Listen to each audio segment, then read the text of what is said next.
ব্যাংকের এই বাজে কন্ডিশনের পরে না আমরা চিন্তা করলাম যে আমরা সব ব্যাংকাররা মিলে চিন্তা করলাম না আমাদের তো একজন দরবেশ বাবা আছে, আমরা ওনার কাছে যাই, উনি আমাদেরকে কিছু একটা বলবে, কিছু দেবে।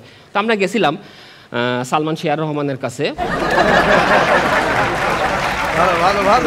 তো শেয়ার রহমান স্যার আমাদেরকে বুদ্ধি দিল, বলল দেখো তোমরা সব টাকাগুলো আমাকে দাও, আমি দ্বিগুণ করে বের করে দেব, তখনই ব্যাংকগুলো সব সতেজ হয়ে যাবে, সজীব হয়ে যাবে, তখনই জয় হবে। এবার যে আসবে সে আমি জানি না আজকে কি টপিক, তার কি করবে, সে তার অ্যাকাউন্টে কি কি আছে সেটা যাচাই হবে এই মঞ্চে। আসে ঢাকা মোহাম্মদপুর থেকে মেহেদী হাসান তরু।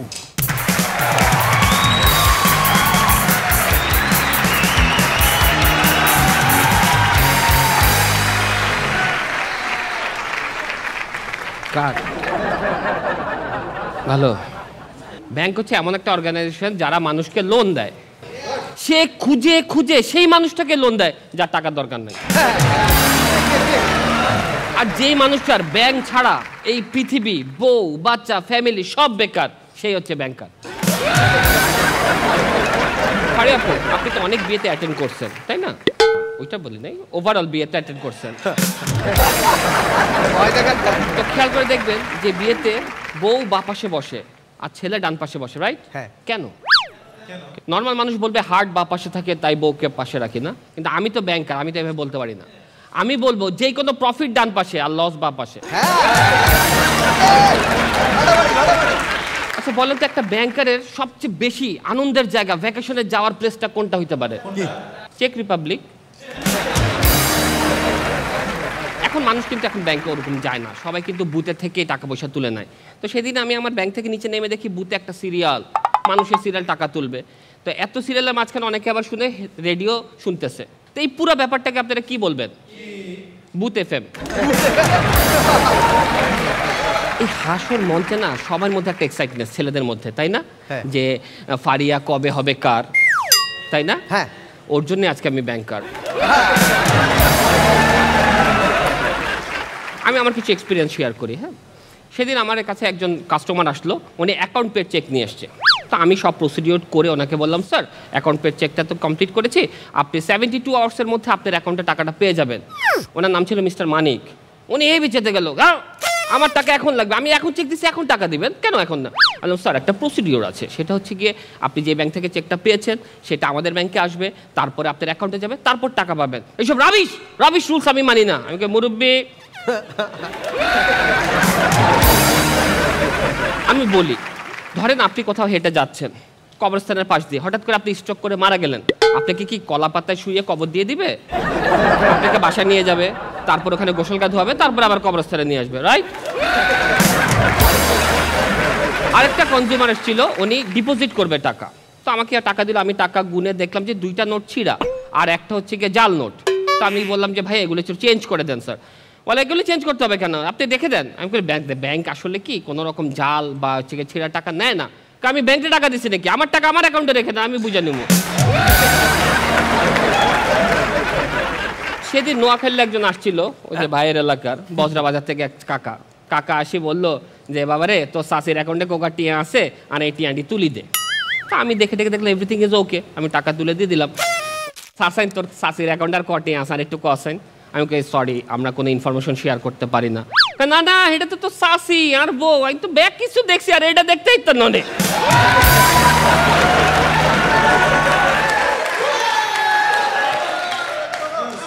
আচ্ছা আমরা টাকা থুতু দিয়ে গুনি না? হ্যাঁ, এই প্রচলনটা কবে থেকে হয়েছে বলেন তো? যেদিন থেকে টাকার মধ্যে রাজনীতিবিদদের ছবি আসছে।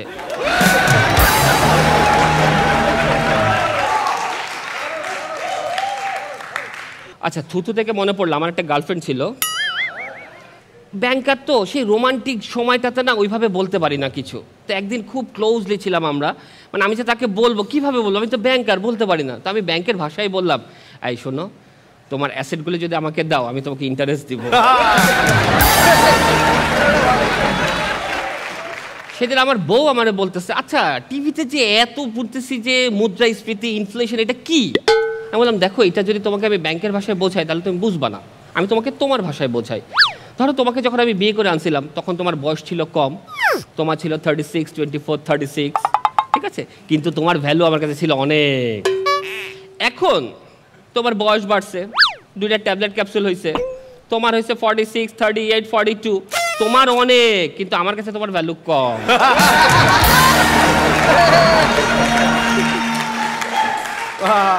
একটা গ্রুপ অফ ডাকাতের কাছে যদি আপনি অস্ত্র দেন, তারা কি করবে? সবার প্রথমে ব্যাংক ডাকাতি করবে, ঠিক আছে। আর আমরা বাঙালিরা একটা গ্রুপ অফ কোম্পানিকে, ঠিক আছে, কেস আলমকে ব্যাংক দিয়েছিলাম, সে দেশে ডাকাতি করে ফেলছে। সেদিন আমি ব্যাংক থেকে নেমে ভাবছি একটু চা খাই, তো চার দোকানে যেয়ে চা আলাকে বললাম, মামা একটু চা দেন তো। মামা কোনটা, দুধ চা না রং চা? দুধ চাই দেন। কোনটা দেবো, কন্ডেন্স মিল্ক না পাউডার মিল্ক? ওকে, পাউডার মিল্কই দেন, চিনি কম না বেশি? দেন না, সমস্যা কি?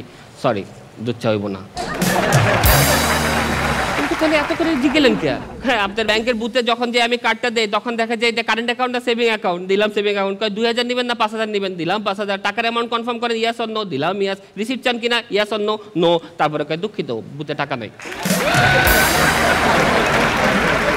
তো আমাদের এই ব্যাংকের এই বাজে কন্ডিশনের পরে না আমরা চিন্তা করলাম যে আমরা সব ব্যাংকাররা মিলে চিন্তা করলাম, না আমাদের তো একজন দরবেশ বাবা আছে, আমরা ওনার কাছে যাই, উনি আমাদেরকে কিছু একটা বলবে, কিছু দেবে।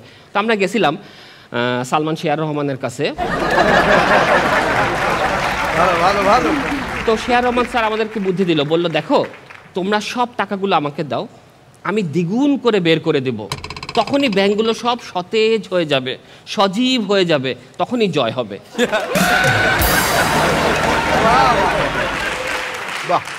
এবং আমরা দিছিলাম, উনি এটাকে 2 গুণ না 5 গুণ করে ফেলছে, কিন্তু বের করছে ঠিকই, দেশে না, দেশের বাইরে। সবকিছু একটা কথাই বলতে চাই, ব্যাংক হচ্ছে গিয়ে যে কোনো দেশের চালিকা শক্তি, আর যারা ব্যাংকার তারা হচ্ছে গিয়ে তাদেরকে অ্যাক্টিভ করে রাখার জন্য চেষ্টা করে। তাই আজকে হাসর মঞ্চে সব ব্যাংকারদেরকে respect. Thank you so much.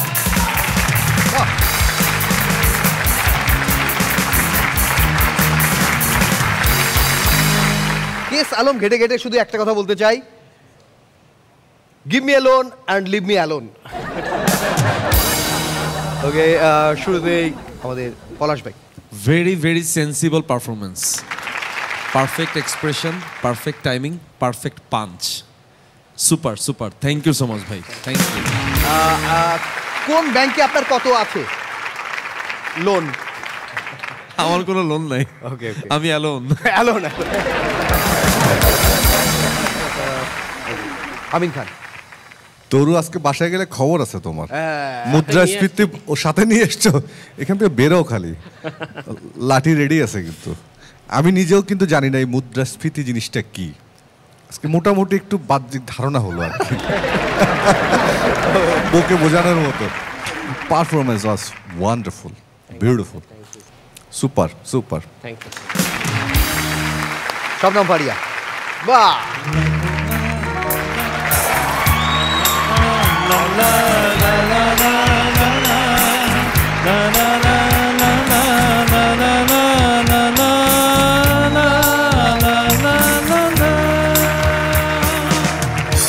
উনি তো সবসময়ই ভালো।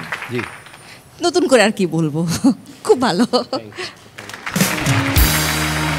তরুকে পারফরমেন্সের আগে বাইরে দেখি একরকম, আর যখন ঢুকে তখন পুরো আর একটা মানুষ এসে এবং সেই মানুষটার পারফরমেন্সে করে যায়। বরাবরের মতন ভালো ছিল তরু, খুব ভালো ছিল।